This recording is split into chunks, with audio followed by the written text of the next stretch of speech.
Oui, il faut dire qu'à l'instant même, donc, le sommet a débuté et je crois que le président en exercice sortant, le président bissau-guinéen, va passer la main au président nigérian, donc qui va trouver beaucoup de dossiers sur la table. Bien sûr. Voilà, beaucoup de dossiers, notamment la gestion des transitions, leur évolution. Il y a la question liée à l'insécurité, parce que dans le Sahel, l'insécurité bat son plein. Donc, ils trouvent sur la table assez de dossiers, disons d'ailleurs des patates chaudes à gérer. C'est comme le cas de la transition guinéenne. Vous savez, depuis que le président en exercice, le président de la Guinée-Bissau a pris la tête de la CEDEAO, pratiquement en République de Guinée, je pense qu'il n'y a pas eu beaucoup de choses.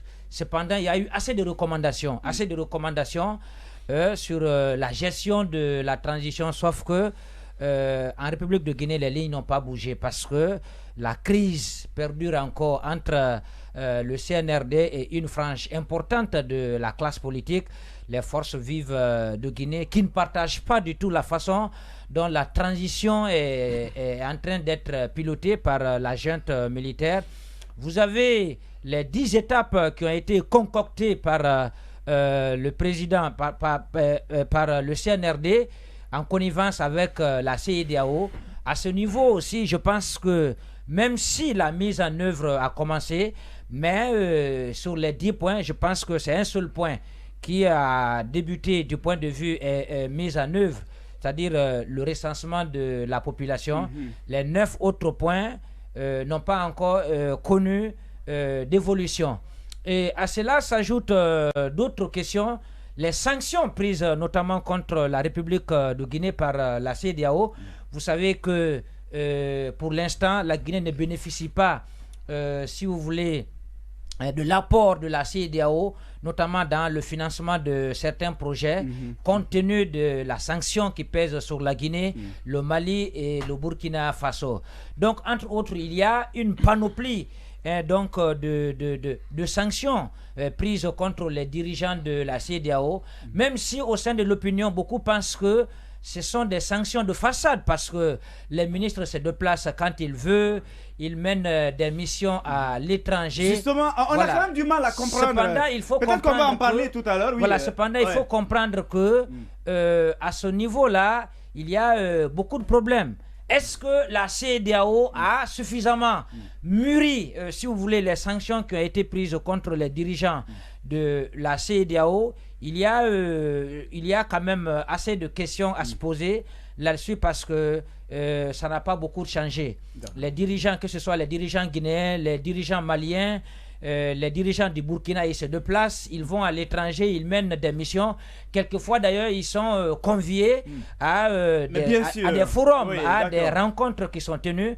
Mais à ce niveau, il faut voir, parce que sur le plan géopolitique, je crois que la CEDEAO n'est pas soutenue par certaines puissances comme la Russie.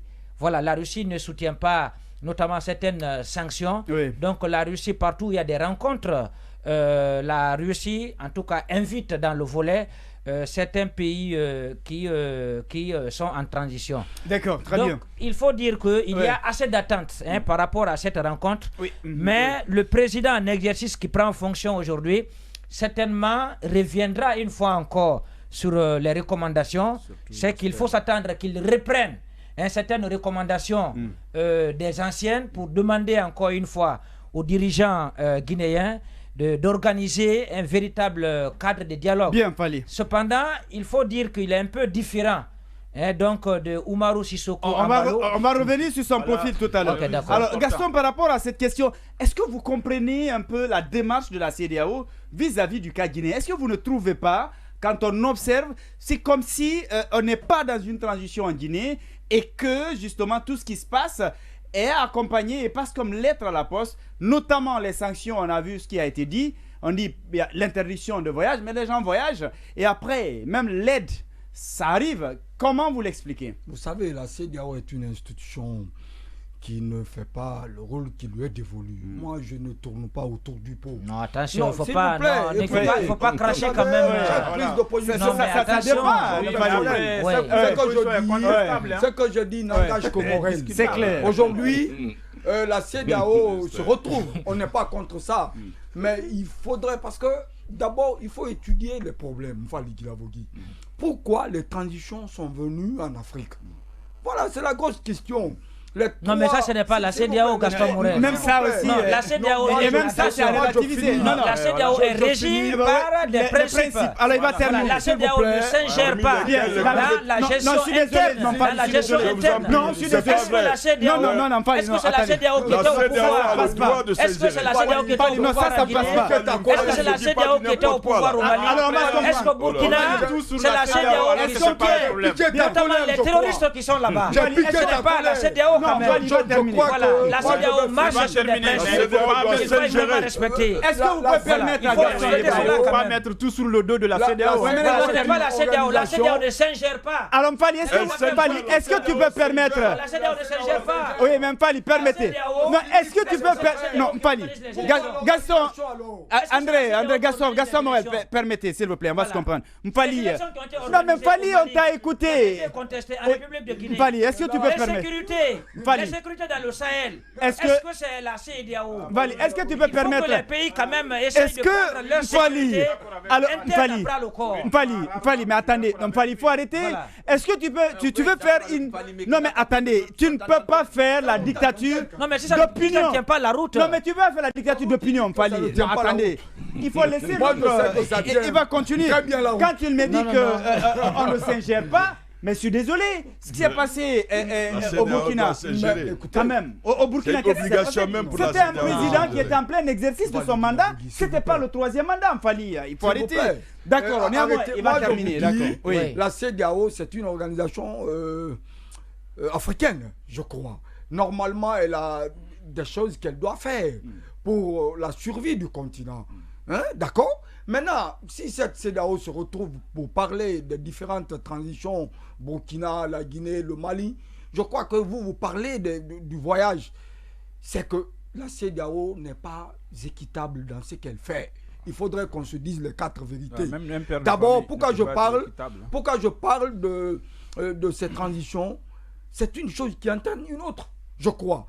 Quand il y a eu cette affaire de troisième mandat dans les pays africains, qu'est-ce que la CEDEAO a fait en amont? En amont, qu'est-ce qu'elle a fait? Qu'est-ce qu'elle a fait? Est-ce que c'est la CEDEAO qui a gagné ces élections? La CEDEAO peut lâcher un chef d'État qui s'entête. S'il vous plaît, attention. On a vu, s'il vous plaît. Je vais finir. La CEDEAO peut lâcher. La CEDEAO peut lâcher un chef d'État qui s'entête. Hein? Un chef d'État qui veut faire vraiment... vas-y. Oui, qui veut forcer la situation. Parce que le forcing ne marche pas. Moi, je ne peux pas comprendre le médecin après la mort. Ça ne peut pas marcher. Qu'on se dise les quatre vérités. Si la CEDEAO veut vraiment que les pays africains se donnent la main pour qu'on puisse lutter contre les coups d'État. Parce qu'il faut préciser que la promotion de la démocratie aussi fait partie des missions de la CEDEAO. Mais bien sûr. Dans la sous-région, ça aussi c'est un élément. D'alternance. C'est pourquoi il y a même une cour de la CEDEAO. Mais bien sûr. Au cas où les pays membres ne respectent pas les principes à la base. Parlons de business. Parlons de business. C'est quand le chef d'État qui est là arrange la CEDEAO, on dit bon, il faut... Aujourd'hui, on parle de Ouattara qui est en train de briguer un troisième mandat. Et dans tout ça, qu'est-ce que... Et puis ça se passe bien là-bas, avec un développement. La CEDEAO, on ne dit rien, et puis il est soutenu. On se dit vraiment, c'est bon. Il faudrait... Oui, mais après, ce qui est bon, mais si c'est le peuple aussi qui a voulu cela, oui, de toutes les façons, la loi qu'on applique sur... Paul, il faudrait qu'elle soit appliquée sur Pierre. On ne peut pas comprendre que on veut vraiment s'attaquer aux chefs d'État qui ne font pas l'affaire de la CEDEAO ou qui veulent vraiment faire la tête dure parce que la Guinée, c'est un pays immensement riche. Et on a vu des choses qui se sont passées ici. Mais la CEDEAO, c'est une institution vraiment, elle ne lutte que pour elle-même. Elle ne lutte pas pour l'Afrique, c'est ce que moi je comprends. Mais bien sûr, elle ne lutte pas pour l'Afrique. Elle lutte pour elle-même. Sauf que pour le cas espèce de la Guinée, on apprend que la France est le parrain et tient à ce que son bébé ne soit pas secoué. Oui, ça se dit. Même ça, il y a des colis africains, des chefs qu'on impose par la complicité de la CEDEAO, qu'on impose à l'Afrique. Il faudrait qu'on arrête. La CEDEAO doit prendre toutes ses responsabilités pour que l'Afrique puisse vivre. Obama l'a dit, on n'a plus besoin d'hommes forts en Afrique, mais plutôt on a besoin d'institutions fortes. Si la CEDEAO, s'il vous plaît, moi je finis, si la CEDEAO qui doit chapeauter toutes les institutions presque en Afrique de l'Ouest ici, d'accord, parce que les autres ont leur organisation, si la CEDEAO qui doit faire tout ça, elle-même, elle est faible vis-à-vis des monnaies, des billets de banque, je me dis que ça ne marche plus. On ne peut pas continuer à aller dans ça. Il faudrait qu'on se dise les 4 vérités. C'est une organisation qui est là depuis des années, mais qui continue à trébucher, qui continue vraiment à sauvegarder ses intérêts à elle, pas les intérêts, c'est-à-dire pas ceux de l'Afrique. Très bien. Donc c'est inacceptable. Oui, d'accord. On ne peut Moustapha pas Kallo n'est pas d'accord. Ouais, après, c'est compliqué parce qu'on parle de tout et de rien. D'accord. En fait, la CEDEAO, ce n'est pas que politique. La CEDEAO, c'est une communauté économique. La CEDEAO, c'est une politique agricole. La CEDEAO, c'est le libre-échange, libre circulation entre les populations. Votre cas, ça vous permet d'étudier dans les universités sénégalaises 0 francs. L'aspect politique représente à peu près 1% de l'importance de la CEDEAO. Je ne suis pas d'accord. Mais après, j'en viens.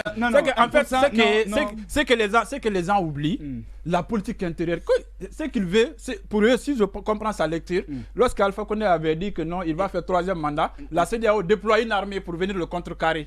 Imagine, en fait, dans la lecture des gens, quand on dit, attendez, la CEDEAO a dit, est-ce que la CEDEAO avait soutenu Alpha Condé? La CEDEAO n'a jamais soutenu Alpha Condé, mais qu'est-ce que la CEDEAO peut faire? Attendez, il ne faut pas s'en la CEDEAO, ce n'est pas que la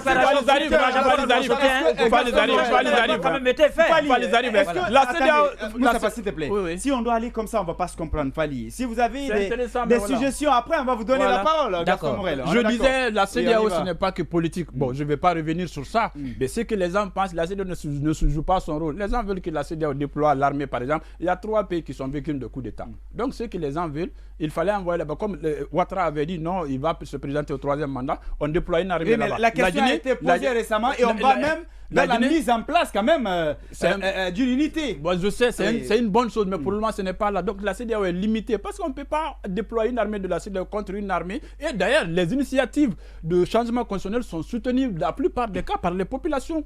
Vous n'allez pas me contester, c'est ça. C'est ça qui est compliqué.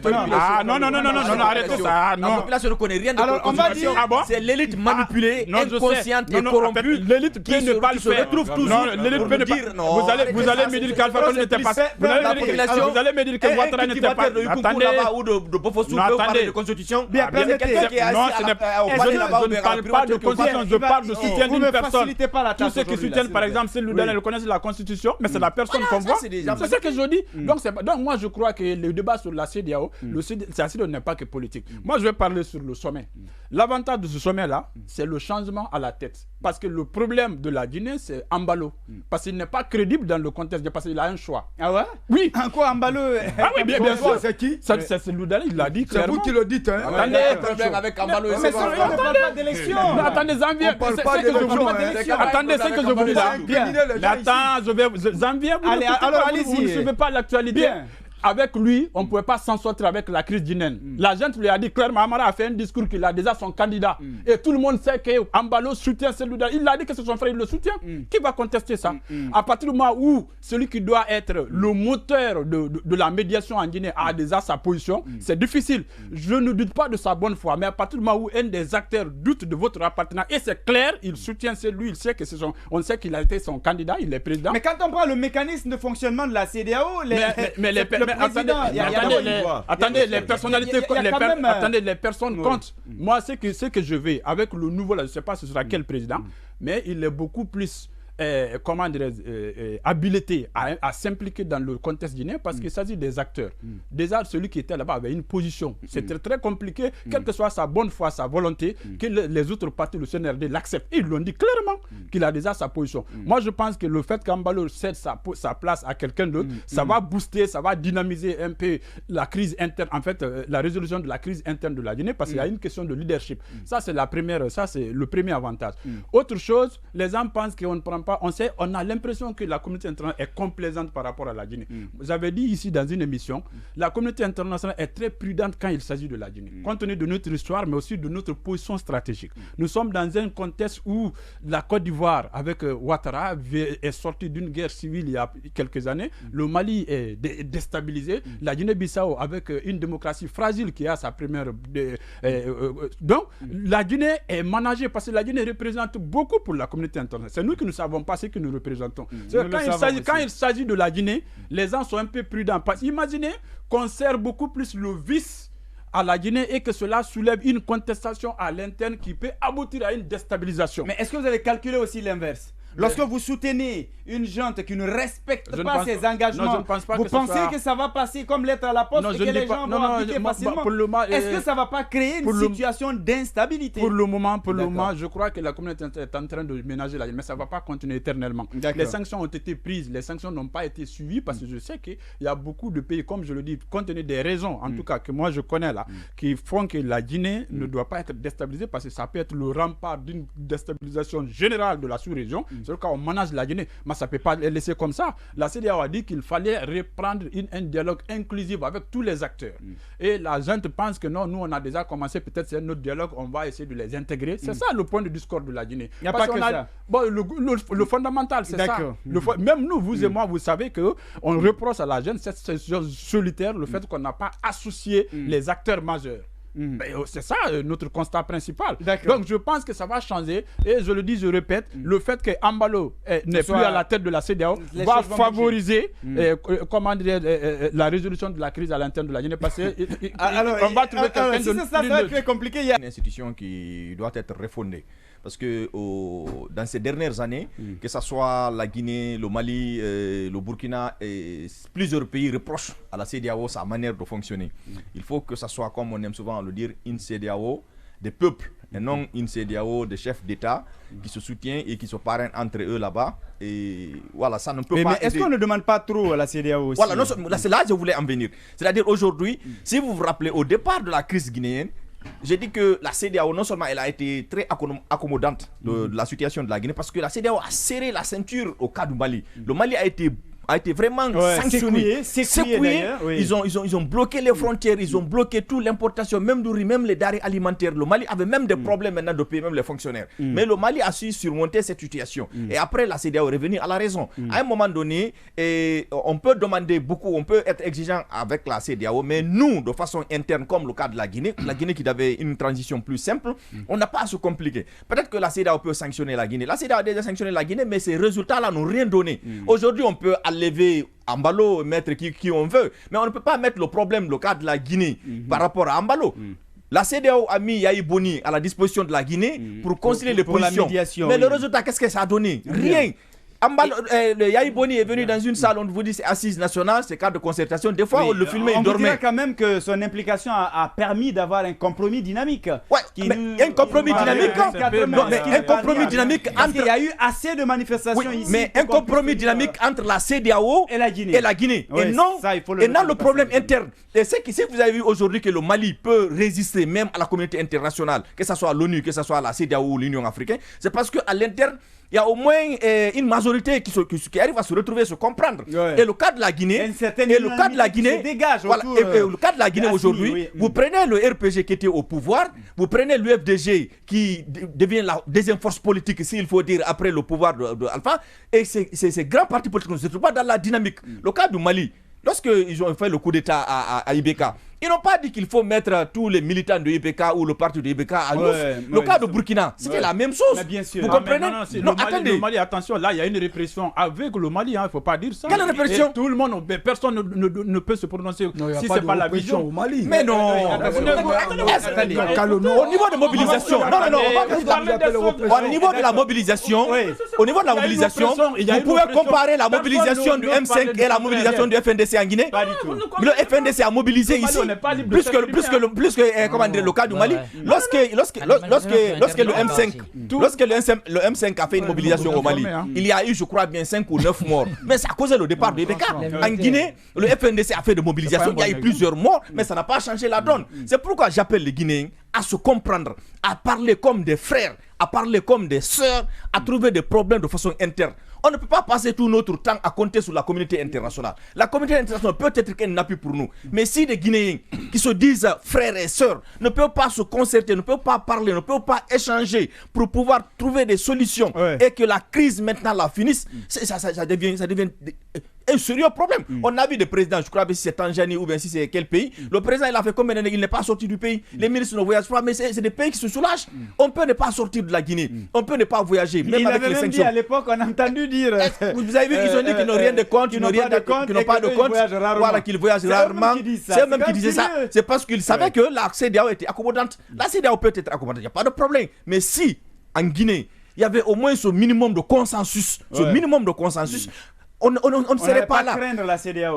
J'ai dit c'est la transition la plus simple qu'ils ont compliqué eux-mêmes. Aujourd'hui, on est en direction de cogner le mur et beaucoup de personnes vont se heurter encore. Ils ont parlé des partis politiques. On n'a pas fait cas de ça avec Mori Kondé. Des partis politiques fictifs, des partis politiques qui n'ont pas de siège et autres là. Et pourtant, ils sont conscients de ça. C'est avec ces partis politiques-là qu'ils ont dialogué. C'est avec ces partis politiques qu'ils ont négocié. Vous avez vu et les partis politiques strictement la réponse du RPG Arc-en-Ciel, par exemple. En tout cas, on a envie de comprendre à quoi joue le ministre Mori Kondé justement par rapport à ces sujets. Pourquoi il tient vaille que vaille aller avec ces questions de formation politique. Il y en a qui ne sont pas venus et qui n'ont pas accepté l'invitation. Il y a le RPG qui a répliqué. On demande on dit que le RPG a refusé de recevoir la délégation. Le RPG dit qu'elle n'a jamais reçu, qu'il n'a jamais reçu.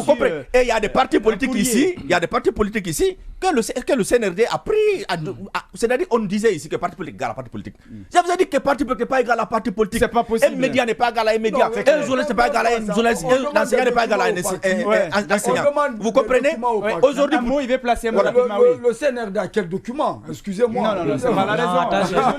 Non, c'est pas la raison. Qu'on le veuille ou non, il est le président de cette transition. C'est pas parce qu'il n'est pas. Voilà. Je crois. C'est la donne. C'est en escaladant les murs, on a pris le pouvoir. Bien, d'accord, on y va. Que la CEDEAO nous sanctionne ou pas. Que la CEDEAO, je ne souhaite pas que la CEDEAO nous sanctionne. Mais ce que moi j'appelle aux autorités guinéennes et à tous les acteurs, c'est de se retrouver, discuter comme des grands hommes, comme des hommes d'État. Loin des mesquineries et de certains détails, qu'on parle de l'essentiel pour sortir de cette crise. Bien. Sinon, nous risquons d'enregistrer une autre crise. Que nous soyons sanctionnés ou pas, si à l'interne ça ne va pas, on ne peut pas obtenir un résultat escompté après cette transition. On parle de glissement de calendrier, on parle d'autres choses, mais tout ça, c'est parce qu'on ne se comprend pas entre Guinéens. Mais si vous prenez le pouvoir, vous dites que tout ce qui était derrière vous ou les anciens ministres, c'est les plus corrompus. Le régime Alpha, c'est le régime le corrompu. Il faut enfermer les gens, il faut refaire des règlements de comptes. Et c'est comme si vous êtes des saints. Vous êtes venus d'une autre planète ou que vous avez reçu le cutus de quelqu'un pour faire ceci et faire cela. Dites-vous que après ça va changer et vous allez vous retrouver aussi sur l'autre camp. Ce qui est arrivé au CND avec le capitaine Moussa Dedi Camara. Le CND, ils ont pris le pouvoir, ils ont fait ce qu'ils ont à faire, on connaît leur bilan. Aujourd'hui, la plupart d'entre eux, on voit leur situation. Et si le CND aussi ne veut pas nous faire, s'inspire de ça pour nous faire l'économie des morts, l'économie des crises et rester là à dire que ce que eux ils veulent, c'est ce qui va se passer. C'est comme s'ils ont hérité hérité la Guinée de leur grand-père. La Guinée appartient à tout le monde. Pour parler de la Guinée, il faut que ça soit une question inclusive, pas une question exclusive. Je ne suis pas pour l'exclusion, je suis pour l'inclusion. Que la communauté internationale nous soutienne ou pas, si à l'interne on se comprend. Ça vous l'avez déjà ça va nous sortir cette question. Même les 6 000 milliards dont on fait allusion là, on peut les trouver à l'interne si on se comprend. La communauté internationale ne va faire que nous suivre. La communauté internationale ne va pas nous sanctionner si elle est consciente qu'à l'interne, nous comprenons. C'est le cas du Mali. Ils ont compris que le Mali, même s'il y a des divisions où il y a certains partis où ils n'arrivent pas à se comprendre, mais on peut accompagner le Mali parce qu'il y a au moins ce minimum de consensus qui se dégage. Mais en Guinée, il n'y a pas ce minimum de consensus. Si vous faites une transition en singleton et vous pensez que vous allez sortir d'affaires, c'est quasiment impossible. Très bien. Oui, allez-y. Diallo sur cette même question. Je voudrais simplement rappeler que la CEDEAO doit savoir que la magnanimité consiste à rendre justice, pas à la demander. Aujourd'hui, tout le monde sait, dans la pratique, qu'on n'a pas le même bâton pour fouetter tout ce qu'on fait le coup d'État. On frappe fort le Mali, on ne s'intéresse pas au Tchad, c'est vrai, là, ce n'est pas la CEDEAO, mais sur le plan de la gestion politique de l'Union africaine, il n'y a pas de gestion. On ne sait pas pourquoi on va être trop dur à l'égard d'un putschiste de l'autre, on devient très tendre. Là, ça se complique, ce sont des questions qui méritent d'être posées, mais qui, quand on veut les répondre, ce n'est que la politique des puissances occidentales. Aujourd'hui, la question, pour la répondre, c'est de savoir quelle est la position de la France par rapport à la junte guinéenne. On a l'impression un peu que la France a un certain soutien. Et bon, ce n'est quand même pas très officiel, mais la façon dont les institutions sont tendres, l'argent vient. En réalité, le CNRD se comporte comme un gouvernement normal. Là, quand même, tout le monde le voit. Mais vous savez que les Occidentaux aussi, ils vont pousser. Mais si le peuple réagit, généralement, ils peuvent changer d'avis. Et pour le sommet de la CEDEAO, il ne faut pas s'attendre à grandes choses. Généralement, ils vont trouver des mécanismes politiques, des termes qui permettent quand même de mettre à l'aise tout le monde. Mais c'est que le fond va rester le même. Le CNRD va continuer son programme. Et si vous voyez qu'on dit que le RPG n'a pas à déposer les dossiers, puisqu'on a envie, comme dans le cas de l'ANA, de décapiter aussi le RPG. C'est quand même cette politique, elle est cohérente. On en parlera tout à l'heure. Et d'ailleurs, vous savez que le RPG, il n'y a que des bureaux maintenant. La base du RPG n'existe plus. Ils sont beaucoup plus proches. Ça, on va parler. Aujourd'hui, les auditeurs vous écoutent parfois. Oui, mais les auditeurs, ce sont mes opinions. J'assume mes opinions. Le RPG, Alpha Condé est en train de diriger un bureau. Mais vous savez que ce qui s'est passé à Kanka, vous voyez comment le président... Non, quand je vous dis, la base est aujourd'hui beaucoup plus en termes d'esprit propre du CNRD que du RPG. C'est vrai que aujourd'hui, quand il y a des décisions politiques aujourd'hui, mais vous le verrez quand la preuve en est que le RPG n'a plus de base. Le RPG, aujourd'hui, c'est Alpha Condé qui on ne peut pas le dire. Ceux qui les écoutent, non, mais c'est la vérité. C'est une vérité. Les militants du RPG sont de l'autre côté maintenant. Si on ne craint pas le RPG, pourquoi on a arrêté conservateur? Vous savez que la logique du pouvoir, c'est la